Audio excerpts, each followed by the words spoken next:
ओम शांति। आज बाबा की 25 तारीख की वाणी है। आज की वाणी में बाबा बोले, मीठे बच्चे, श्री श्री की श्रेष्ठ मत पर चलने से ही तुम नर से श्री नारायण बनेंगे। निश्चय में ही विजय है। प्रश्न है आज का, ईश्वर की डायरेक्ट रचना में कौन सी विशेषता अवश्य होनी चाहिए? उत्तर है, सदा हर्षित रहने की। ईश्वर के रचना के मुख से सदैव ज्ञान रतन निकलते रहें। चलन बड़ी रॉयल चाहिए। बाप का नाम बदनाम करने वाली चलन ना हो। रोना, लड़ना, झगड़ना, उल्टा सुल्टा खाना, यह ईश्वरीय संतान के लक्षण नहीं है। ईश्वर की संतान कहलाने वाले अगर रोते हैं, कोई अकर्तव्य करते हैं, तो बाप की इज्जत गवाते हैं। इसलिए बच्चों को बहुत बहुत संभाल करनी है। सदा ईश्वरीय नशे में हर्षित मुख रहना है। ओम शांति। बच्चों का मुखड़ा देखना पड़ता है। यह कोई साधु संत नहीं, बाप दादा और बच्चे हैं। इसको कहा जाता ईश्वरीय कुटुंब, परिवार। ईश्वर यानी परम पिता, जिनका बच्चा है यह ब्रह्मा।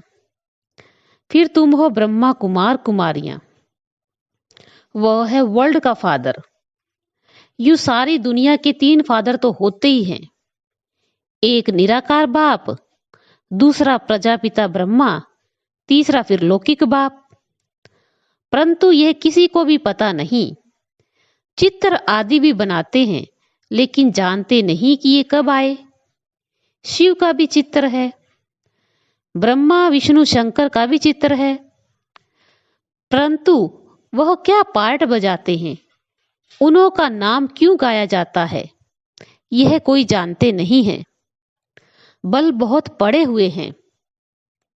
लाखों की संख्या लेक्चर सुनने जाती है, परंतु तुम बच्चों के आगे जैसे कुछ भी नहीं जानते, बिल्कुल ही तुच्छ बुद्धि हैं। बाबा आकर तुमको स्वच्छ बुद्धि बनाते हैं। तुम सब कुछ जानते हो। ऊंचते ऊंच बाप है। अब नई रचना रच रहे हैं। नई दुनिया में नई रचना चाहिए। गांधी जी भी कहते थे, नई दुनिया नया राज्य चाहिए।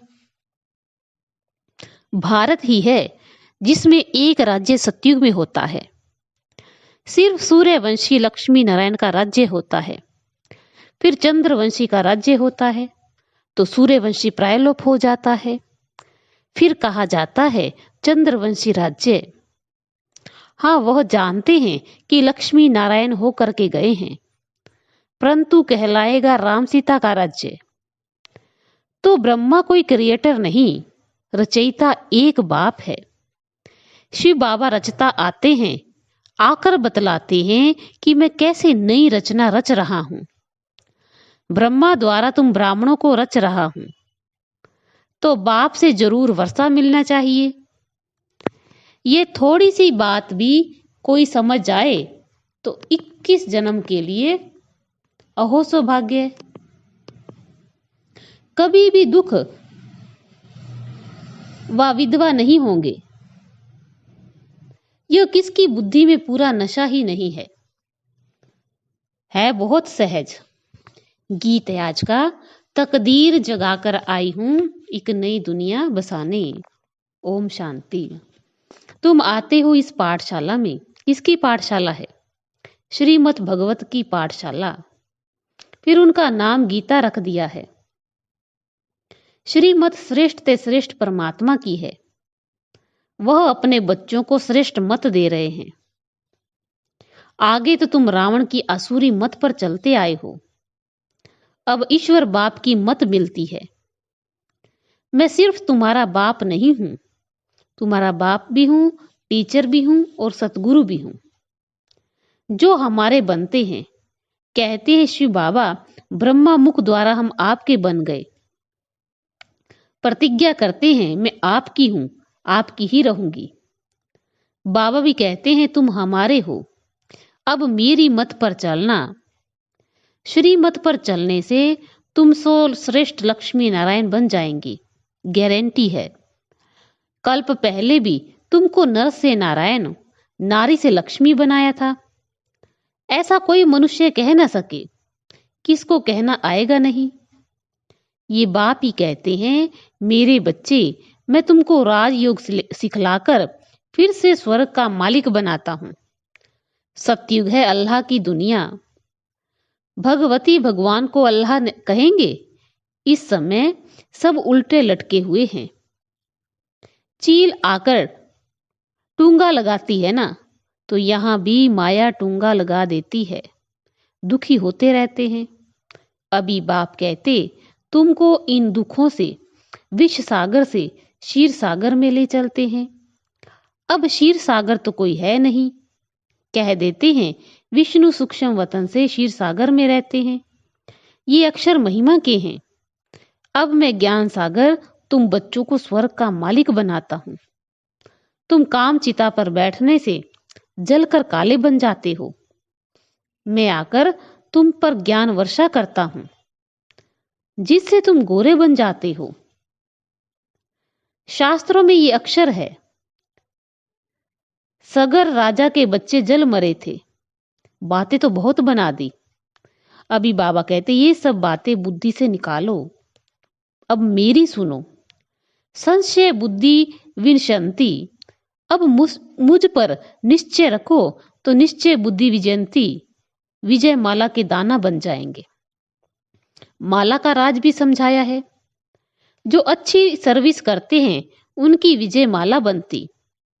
सबसे अच्छी सर्विस करने वाले दाने रुद्र माला में आगे जाते हैं, फिर विष्णु की माला में आगे जाएंगे। नंबर 1 108, फिर 16,108 की भी माला ऐड करो। ऐसे नहीं सतयुग त्रेता में सिर्फ 108 ही प्रिंस प्रिंसेज होंगे। वृद्धि होते माला बढ़ती जाती है। प्रजा की वृद्धि होगी तो जरूर प्रिंस प्रिंसेज की भी वृद्धि होगी। बाबा कहते हैं, कुछ भी नहीं समझो तो पूछो, हे मेरे लाडले बच्चे, मुझे जानने से तुम सृष्टि झाड़ को जान जाएंगे। ये झाड़ कब पुराना होता नहीं। भक्ति मार्ग कब शुरू होता है ये तुम जानते हो। यह है कल्प वृक्ष। नीचे कामधेनु बैठी है, जरूर उनका बाप भी होगा। अभी तुम भी कल्प वृक्ष के तले में बैठे हो, फिर तुम्हारा नया झाड़ शुरू हो जाएगा। प्रजा तो लाखों के अंदाज में बन गई और बनती जाएगी। बाकी राजा बनना यह जरा मुश्किल है। इसमें भी साधारण गरीब उठते हैं। बाबा कहते, गरीब निवाज मैं हूं। दान भी गरीब को किया जाता है। अहिल्याएं, कुब्जाएं, पाप आत्माएं जो हैं, ऐसे ऐसे को आकर मैं वरदान देता हूं। तुम एकदम सन्यासियों को भी बैठ ज्ञान देंगे। ब्राह्मण बनने बिगर देवता कोई बन ना सके।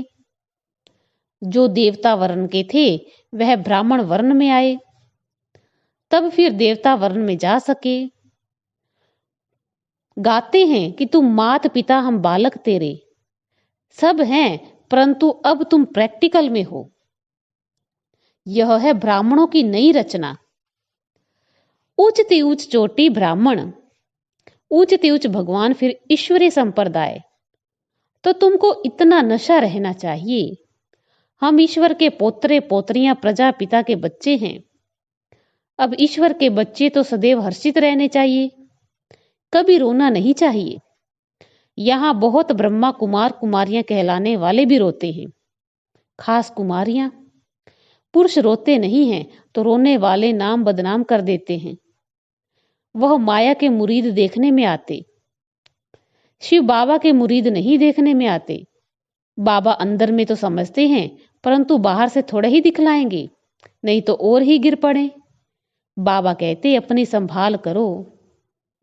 सतगुरु की निंदा कराने वाला कभी ठोर नहीं पाएगा। वह समझ ले में हम राजगद्दी कभी नहीं पाएंगे। तुम्हें तो सदैव हर्षित रहना चाहिए। जब तुम यहां हर्षित रहेंगे तब 21 जन्म हर्षित रह पाएंगे। भाषण करना कोई बड़ी बात नहीं, वह तो बहुत सहज है। श्री कृष्ण जैसा बनना है तो अभी सदा हर्षित मुख रहो और मुख से रतन निकालते रहो। मुझ आत्मा को परमपिता परमात्मा का धन मिला है, जो मुझ आत्मा में धारण होता है, सो मैं अपने मुख से दान करता जाता हूं। जैसे बाबा शरीर का लोन ले दान करते रहते, ऐसी अवस्था चाहिए।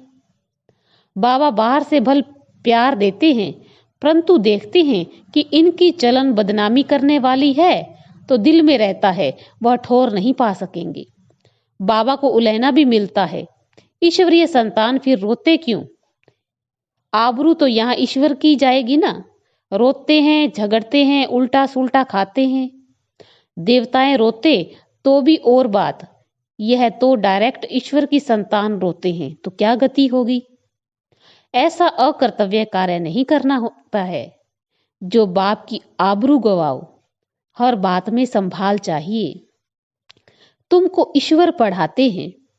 इस समय तो जितने मनुष्य उतनी मतें हैं, एक ना मिले दूसरे से। तो बाप समझाते हैं, यहां तुम बैठे हो अपनी ऊंचते ऊंच तकदीर बनाने। उच्च तकदीर सिवाय परमात्मा की और कोई बना ना सके। सतयुगी सृष्टि के आदि में है लक्ष्मी नारायण, वह तो भगवान ही रचते हैं। उसने लक्ष्मी नारायण को राज्य कैसे दिया, यथा राजा रानी तथा प्रजा कैसे हुई, ये कोई नहीं जानते। बाबा समझाते हैं, कलप के संगम युग पर ही मैं आकर लक्ष्मी नारायण का राज्य स्थापन करता हूँ। बाबा कहते हैं, तुमको राज तिलक दे रहा हूं। मैं स्वर्ग का रचयिता तुमको राज तिलक नहीं दूंगा तो कौन देगा? कहते हैं ना, तुलसीदास चंदन घिसे, तो ये बात यहाँ की ही है। वास्तव में राम शिव बाबा है, चंदन घिसने की बात नहीं। अंदर बुद्धि से बाप को और वर्षे को याद करो। मायापुरी को भूलो, इसमें अथाह दुख है। यह कब्रिस्तान है। मीठे बाबा और मीठे सुख धाम को याद करो। ये दुनिया तो खत्म होनी है। विदेशों में तो बॉम्ब शादी गिराएंगे तो सब मकान गिर जाएंगे। सबको मरना है। कीचड़ पट्टी खलास होनी है। देवताएं कीचड़ पट्टी में नहीं रहते। लक्ष्मी का आह्वान करते हैं तो सफाई आदि करते हैं ना। तो अब लक्ष्मी नारायण आएंगे तो सारी सृष्टि साफ हो जाएगी और सब खंड खत्म हो जाएंगे। फिर देवताएं आएंगी, वह आकर अपने महल बनाएंगे। बॉम्बे इतनी नहीं थी, गावड़ा था, अब देखो क्या बन गया है। तो फिर ऐसा होगा और खंड नहीं रहेंगे। सतयुग में खारे पानी पर गांव नहीं होता, मीठी नदियों पर होता है। फिर धीरे धीरे वृद्धि को पाते हैं। मद्रास आदि होते नहीं। वृंदावन गोकुल आदि नदियों पर रहते हैं। बैकुंठ के महल वहां दिखाते हैं। तुम जानते हो, हम यहां आए हैं नर से नारायण बनने। सिर्फ मनुष्य से देवता भी नहीं कहो, देवताओं की तो राजधानी है ना। हम आए हैं राज्य लेने। इसको कहा ही जाता है राजयोग। ये कोई प्रजा योग नहीं है। हम पुरुषार्थ करके बाप से सूर्यवंशी राज्य लेंगे। बच्चों को रोज पूछना चाहिए कि कोई भूल चूक तो नहीं की, इसको दुख तो नहीं दिया, डिस सर्विस तो नहीं की। थोड़ी सर्विस में थक नहीं जाना चाहिए। पूछना चाहिए सारा दिन क्या किया। झूठ बोलेंगे तो गिर पड़ेंगे। शिव बाबा से कुछ छिप ना सके, ऐसा मत समझना। कौन देखता है, शिव बाबा तो झट जान जाएगा। मुफ्त अपनी सत्यानाश करेंगे। सच बताना चाहिए, तभी सतयुग में नाच करते रहेंगे। सच तो बीठो नच, खुशी में बहुत हर्षित मुख रहना है। देखो स्त्री पुरुष हैं, एक के सौभाग्य में स्वर्ग की बादशाही हो, दूसरे के भाग्य में नहीं भी हो सकती। कोई का सौभाग्य है जो दोनों हथियाला बांधते। हम ज्ञान चिता पर बैठ इकट्ठे जाएंगे। तुम बच्चे जगत माँ की बायोग्राफी को जानते हो, और कोई 84 जन्म मानेंगे नहीं। उनको भुजाएं बहुत दे दी हैं, तो मनुष्य समझेंगे यह तो देवता है, जन्म मरण रहित है। अरे चित्र तो मनुष्य का है ना, इतनी बाहें तो होती नहीं। विष्णु को भी 4 भुजाएं दिखाते हैं, प्रवृत्ति को सिद्ध करने के लिए। यहां तो 2 भुजाएं ही होती हैं। मनुष्य ने फिर नारायण को 4 भुजाएं, लक्ष्मी को 2 भुजाएं दी हैं। कहाँ फिर लक्ष्मी को 4 भुजाएं दी हैं? नारायण को सावरा, लक्ष्मी को गोरा बना दिया है। कारण का कुछ भी पता नहीं। तुम अभी जानते हो, देवताएं जो गोरे थे, द्वापर में आकर काम चिता पर बैठते हैं तो आत्मा काली बन जाती है। फिर बाप आकर उन्हें काले से गोरा बनाते हैं। अच्छा, मीठे मीठे सिक्की लदे बच्चों प्रति मात पिता बाप दादा का याद प्यार और गुड मॉर्निंग। रूहानी बाप की रूहानी बच्चों को नमस्ते। हम रूहानी बच्चों की रूहानी बाप दादा को याद प्यार, गुड मॉर्निंग, नमस्ते नमस्ते नमस्ते। शुक्रिया बाबा, शुक्रिया। धारणा के लिए सार है। पहला पॉइंट, मीठे बाबा और मीठे सुख धाम को याद करना है। इस मायापुरी को बुद्धि से भूल जाना है। दूसरा पॉइंट है, सर्विस में कभी भी थकना नहीं है। विजय माला में आने के लिए अथक हो सर्विस करनी है। शिव बाबा से सच्चा रहना है। कोई भूल चूक नहीं करनी है। कभी किसी को दुख नहीं देना है। वरदान है आज का, एक के पाठ द्वारा निराकार आकार को साकार में अनुभव करने वाले वरदानी मूर्त भव। सिर्फ एक का पाठ पक्का करके वरदाता को राजी कर लो तो अमृत वेले से रात तक हर दिनचर्या के क्रम में वरदानों से ही पलते चलते उड़ते रहेंगे। वह एक का पाठ है, एक बल एक भरोसा, एक मत, एक रस, एकता और एकांत प्रिय। यह एक शब्द ही बाप को प्रिय है। जो इस एक का पाठ पक्का कर लेते, उन्हें कभी मुश्किल का अनुभव नहीं होता। ऐसी वरदानी आत्मा को विशेष वरदान प्राप्त होता है। इसलिए वे निराकार आकार को जैसे साकार अनुभव करते हैं। आज का स्लोगन है, किसी से किनारा करके अपनी अवस्था बनाने के बजाय सर्व का सहारा बनो। अच्छा, ओम शांति।